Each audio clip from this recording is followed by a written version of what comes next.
मंगल श्री महागणेशाय नमः। राधे राधे दोस्तों, कैसे हैं आप सब। दोस्तों, अधिक मास चल रहा है। अधिक मास को मल मास और पुरुषोत्तम मास के नाम से भी जाना जाता है। अधिक मास की शुक्ल पक्ष की एकादशी को पद्मिनी एकादशी के नाम से जाना जाता है। पद्म पुराण में इसे कमला एकादशी के नाम से संबोधित किया गया है। मल मास या पुरुषोत्तम मास में पड़ने के कारण इसे पुरुषोत्तम एकादशी के नाम से भी जाना जाता है। इस बार यह शुभ तिथि 27 सितंबर दिन रविवार को है। भगवान विष्णु का यह महीना बेहद पवित्र माना जाता है और इस माह में एकादशी का पड़ना बहुत ही शुभ फलदायी माना गया है। इस व्रत को करने से भगवान विष्णु के साथ धन की देवी माँ लक्ष्मी का भी आशीर्वाद प्राप्त होता है।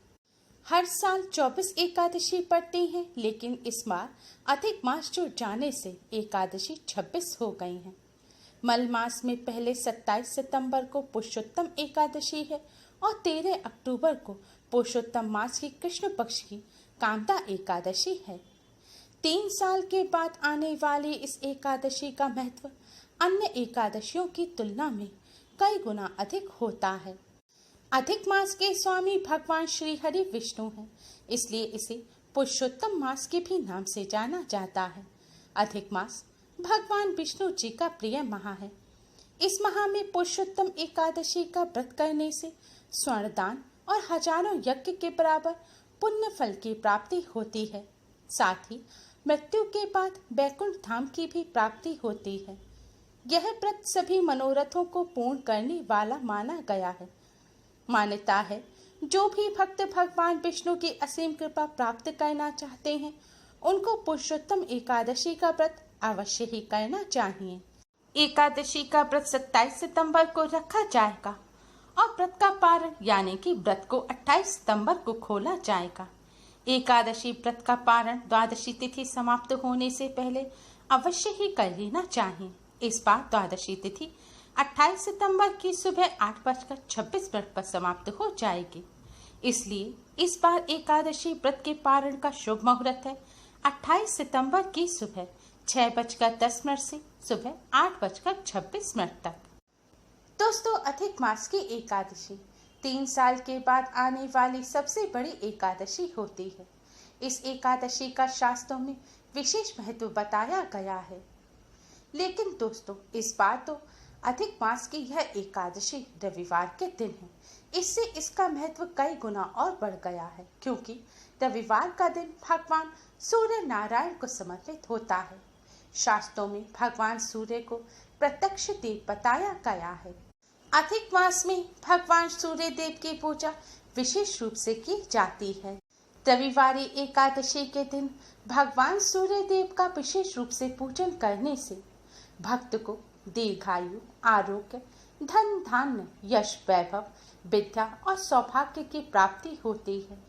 भगवान सूर्य सभी ग्रहों के राजा है। माना जाता है, जिन्हें सूर्य देव की कृपा प्राप्त हो जाती है, उन्हें सभी ग्रह दोषों से, ग्रह पीड़ा से मुक्ति मिल जाती है। भगवान सूर्य की कृपा के बिना व्यक्ति को उच्च पद, सफलता और मान सम्मान की प्राप्ति नहीं होती। इसलिए जीवन में सफलता प्राप्त करने के लिए, दुर्भाग्य को सौभाग्य में बदलने के लिए भगवान सूर्य नारायण का पूजन अवश्य ही करना चाहिए।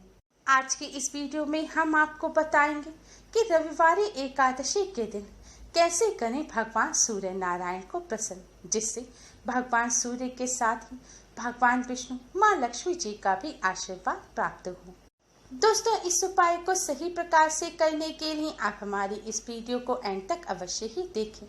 अगर आपने हमारे चैनल को अभी तक सब्सक्राइब नहीं किया है, तो जल्दी से हमारे चैनल को सब्सक्राइब कर लें और बेल आइकन को हिट अवश्य ही करें, जिससे हमारी सभी नई वीडियोस की नोटिफिकेशन आपको फ्री में सबसे पहले मिल पाए। तो आइए दोस्तों, जानते हैं इस उपाय के बारे में। दोस्तों, भगवान सूर्य नारायण को प्रसन्न करने का सबसे अच्छा उपाय है भगवान सूर्य नारायण को अर्घ्य देना। भगवान सूर्य देव को जल चढ़ाने के लिए स्नान करके स्वच्छ वस्त्र धारण करें। भगवान सूर्य देव का पूजन करते समय लाल रंग के वस्त्र पहनना सबसे ज्यादा शुभ माना जाता है। लाल रंग के वस्त्र ना हो तो आप कोई भी और शुभ रंग के वस्त्र पहन लें, लेकिन काले रंग के वस्त्र पहनकर भगवान सूर्य देव का पूजन ना करें। अब आप एक तांबे का पात्र लें। तांबे का पात्र ना हो तो पीतल या स्टील का पात्र ले सकते हैं, लेकिन भूलकर भी प्लास्टिक के बर्तन का इस्तेमाल ना करें। तांबे के पात्र से भगवान सूर्य देव को जल चढ़ाना सबसे ज्यादा शुभ माना जाता है, क्योंकि तांबा भगवान सूर्य देव की धातु है।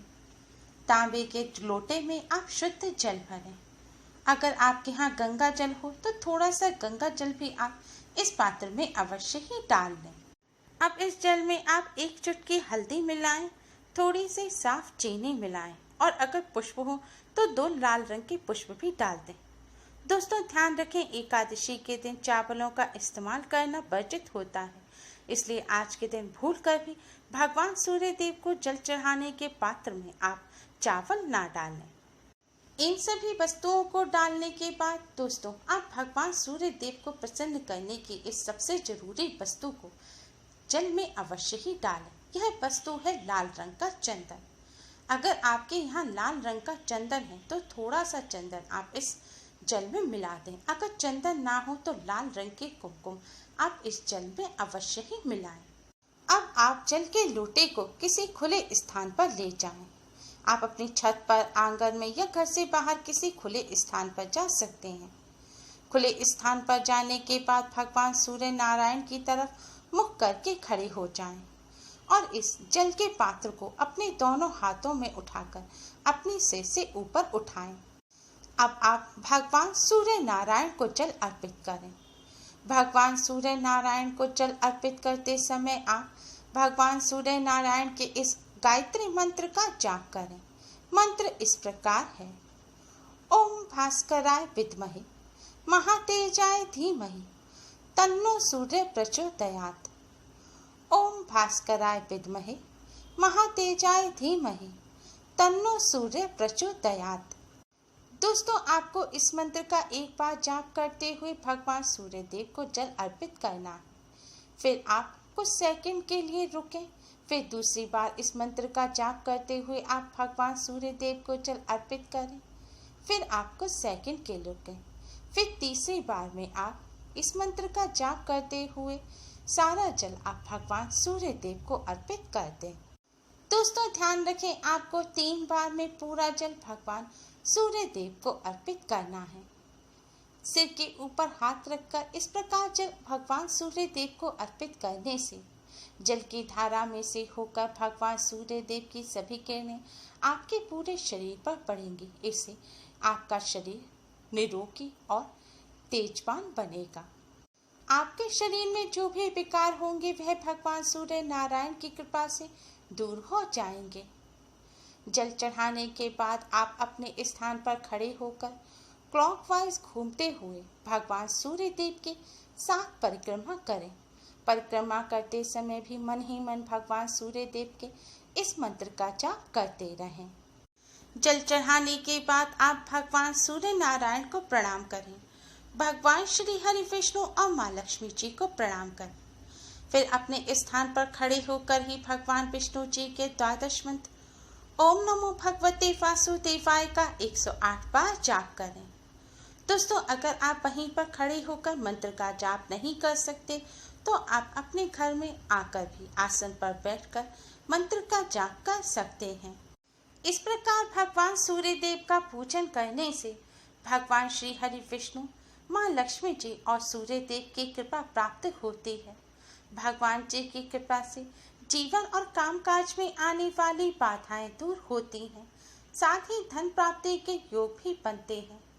ग्रह दोष के नकारात्मक प्रभाव कम होते हैं और घर में सुख शांति का वातावरण बनता है। व्यापार और कामकाज में आ रही रुकावटें भी दूर होती हैं। भगवान सूर्य देव को प्रसन्न करने का सबसे अच्छा तरीका है भगवान सूर्य देव को अर्घ्य देना। इसलिए आप सभी इस शुभ अवसर पर भगवान सूर्य नारायण की कृपा प्राप्त करने के लिए इस तरह भगवान सूर्य देव का पूजन अवश्य ही करें। दोस्तों भगवान सूर्य देव का पूजन करते समय कुछ बातों का विशेष ध्यान रखना चाहिए। सूर्य देव को जल देते समय मुख पूर्व दिशा की ओर होना चाहिए। अगर कभी पूर्व दिशा की ओर सूर्य देव नजर न आए तब भी पूर्व दिशा की तरफ मुख करके ही सूर्य देव को जल अर्पित करना चाहिए। सूर्य देव को जल अर्पित करते समय कांच, प्लास्टिक, चांदी के बर्तनों का इस्तेमाल नहीं करना चाहिए। हो सके तो सूर्य देव को हमेशा तांबे के पात्र से ही जल अर्पित करें। सूर्य देव को जल इस तरह अर्पित करना चाहिए कि सूर्य देव को जो आपने जल अर्पित किया है वह बहकर आपके पैरों में ना आए, और सूर्य देव को कभी भी जूते चप्पल पहनकर जल अर्पित नहीं करना चाहिए। सूर्य देव को जल अर्पित करते समय पैरों पर अगर छींट आ जाती है तो उससे दोष नहीं लगता, लेकिन चढ़ाए हुए जल अगर आपके पैरों में आ रहा है या आप उस पर चलकर जा रहे हैं तो इससे आपको दोष लगेगा। सूर्य देव को जल चढ़ाने के लिए अगर आपके घर में कोई खुला हुआ स्थान नहीं है, कोई ऐसा स्थान नहीं है जहां पर आप सूर्य देव को जल अर्पित कर सकें, तो आप एक खाली पात्र रखकर उसमें सूर्य देव को जल अर्पित करें और बाद में उस पात्र के जल को आप किसी पेड़ पौधे के जड़ में डाल दें। सूर्य देव को जल हमेशा बिना कुछ खाए हुए ही चढ़ाना चाहिए। अगर आपको कोई स्वास्थ्य संबंधी समस्या है और आपको सुबह ही कुछ खाना आवश्यक है तो आप खा सकते हैं, लेकिन जो लोग स्वस्थ हैं उन्हें बिना कुछ खाए पिए ही स्नान करने के पश्चात सूर्य देव को जल अर्पित करना चाहिए। और जैसा कि हमने आपको पहले बताया था कि सूर्य देव को जल अर्पित करते समय भूलकर भी काले रंग के वस्त्र नहीं पहनने चाहिए। आप सभी सूर्य देव का पूजन करते समय इन सभी बातों का विशेष ध्यान रखें और इस शुभ अवसर का अवश्य ही लाभ उठाएं। उम्मीद है आपको हमारी ये वीडियो पसंद आई होगी। प्लीज़ लाइक करें, हमारे इस वीडियो को अपने फ्रेंड्स और रिश्तेदारों में ज़्यादा से ज़्यादा शेयर करें जिससे वह भी इसका लाभ उठा सकें। हमारी और भी वीडियोस के लिए हमारे चैनल को सब्सक्राइब करना ना भूलें। Thanks for watching. Radhe Radhe.